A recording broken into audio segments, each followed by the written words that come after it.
बिस्मिल्लाहिर्रहमानिर्रहीम। मोहतरम नाजरीन, अस्सलाम वालेकुम। एक रोज़ बहलोल दरबार में हाजिर था। हारून अपने ज़रे निगार तख्त पर शाही लिबास पहने बड़ी तमकिनत से बैठा हुआ था। बहलोल अपने बोसीदा जूतों और पैबंद लगे लिबास के साथ उसके हुजूर पेश किया गया।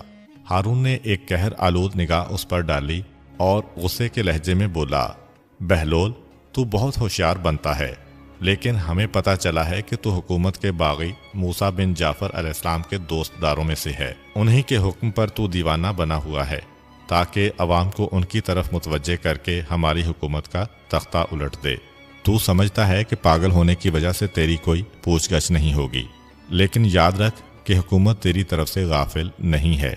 तेरी सब सरगर्मियों की खबर हमें बराबर मिलती है। बहलोल ने मुज़ाहिका खेल सूरत बनाई। जाहिर है कि तुम्हारे नमक हलाल शिकारी कुत्ते सही इतला ही लेकर आए होंगे, तो अब खलीफा मुझसे कैसा सलूक करेंगे। बड़े दरबार में मजाक उड़ाने पर हारून को और तैश आया। तुम्हें ऐसा सबक सिखाया जाएगा कि तुम दूसरों के लिए नमूना इबरत बन जाओगे।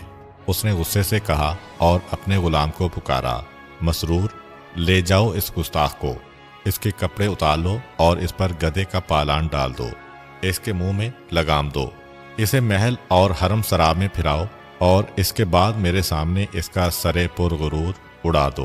दरबार में सन्नाटा छा गया। दरबारी हैबत शाही से कांप गए, लेकिन बहलोल शाने बेनियाजी से खड़ा मुस्कुराता रहा। मसरूर आगे बढ़ा और उसने बहलोल की गुदड़ी घसीट कर परे उछाली। उसका पोसीदा लिबास नोच कर उस पे गधे का पालान कस दिया, उसके मुंह में लगाम दी और उसे खींचता हुआ महल और हरम सराग की तरफ ले गया।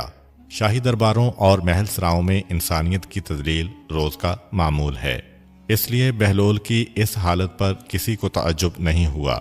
महल और हरम सरा के मकीन इंसानियत की इस तौहीन को तमाशे की तरह देखते रहे। किसी ने सोचा कि बहलोल तो दीवाना है, इसलिए सजा का हकदार नहीं, लेकिन जान के खौफ ने जुबानों को बंद कर रखा था। कोई कुछ न कह सका।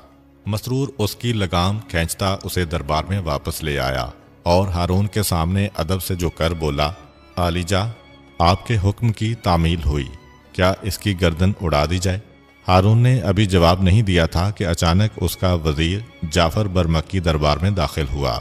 उसने हैरत से बहलोल की ये हालत देखी और बोला, बहलोल,